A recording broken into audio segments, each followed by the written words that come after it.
The act of letting go is the beginning of peace. It's the beginning of change. To let go is to release. To no longer force yourself to cling to an object, person, or circumstance. Understand that physically, when you completely let go of something, you'll then allow yourself to move into the direction of greater gravitational pull. I'm gonna give you a mental example. When you were a kid, you played at the playground, the monkey bars to be exact. Halfway across, a friend would call you over and you let go in hopes that your feet would touch the ground. Once you were physically back grounded, you were free to go over and play with your friends. There's so many different things we as adults must come to terms with letting go of, from people, relationships, the past. We can't force ourselves to hang on to the very things that hurt us. I give you a personal example.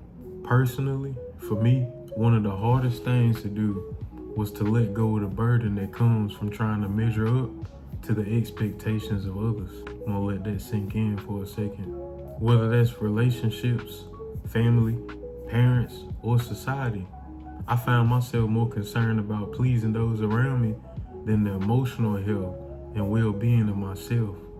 I did for everyone else what no one was ever willing to do for me. I realized that I was doing 1,000,000 things right, but the one area I fell short spoke louder than the millions of times I came through.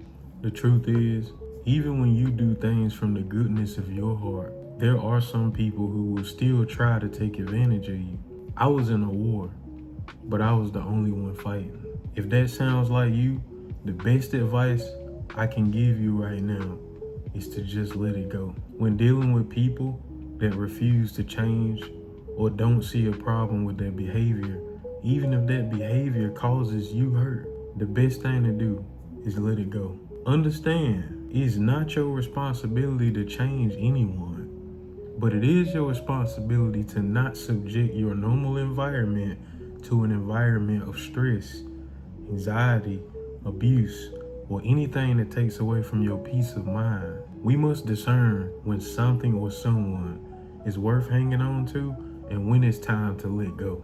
See, when you let go of the monkey bars, they were still there. They didn't go anywhere. You could have let go, landed, and took it upon yourself to walk back around, back up those steps, back onto the monkey bars, and try to make it across all over again. But that monkey bar ain't never gonna lower itself down to meet you. It's never gonna hold to you as tight as you're holding to it. And sadly, some people we encounter are the same way. They monkey bars. You would have done anything for them, but they hadn't gotten to that point yet. I'm gonna let that sink in. You would have done anything for them, but they haven't got to that point yet. No beef, no hurt feelings, no hatred, just no longer attached to or associated with. Today, I hope you can find the courage to let go.